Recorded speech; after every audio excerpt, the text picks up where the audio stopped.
आज आमच्याकडे अधिक महिना स्पेशल पुरणाच्या धोंड्यांचा बेत होता। स्वयंपाक करण्यापूर्वी गॅस शेगडीची पूजा करून घेतली आणि नंतर डाळ शिजायला टाकली। आज खूप दिवसांनी एवढा जास्त पुरणपोळीचा स्वयंपाक बनवायचा होता, म्हणून मनात थोडी धाकधूक होतीच आणि अगदी तसंच झालं। माझ्याकडनं पुरण खूप पातळ शिजल्या गेलं। 2 ते 3 तास लागले पुरण घट्ट व्हायला।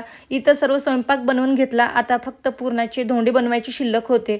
देवांसाठी 33, मंदिरात नेण्यासाठी 33 आणि हे असे मोठे मुरड घालून आमच्यासाठी आणि आमच्या घरी जे गेस्ट येणार आहेत ना त्यांच्यासाठी बनवले आहेत। हे सर्व धोंडे तेलात तळून घेते, कारण उकडलेले धोंडे तेवढे फारसे छान लागत नाहीत।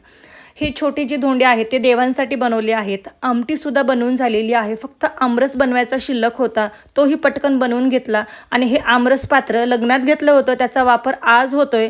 स्वयंपाक बनवून खूप गरम झालं होतं म्हणून फ्रेश झाली। देवासाठी बनवलेले हे 33 धोंडे एका प्लेटमध्ये काढून त्यावरती असा तुपाचा दिवा लावायचा आणि देवाला द्यायचे आहेत। तुमच्याकडे असे देतात का? तुम्ही पुरणाचे धोंडे बनवलेत का? कमेंट सेक्शनमध्ये नक्की सांगा। नंतर शिवमंदिरात आली, महादेवाला देखील धोंडे दिलेत। आता यानंतर आमच्याकडे कोण गेस्ट आलेत हे पाहण्यासाठी नेक्स्ट व्लॉग पाहायला विसरू नका। Bye bye.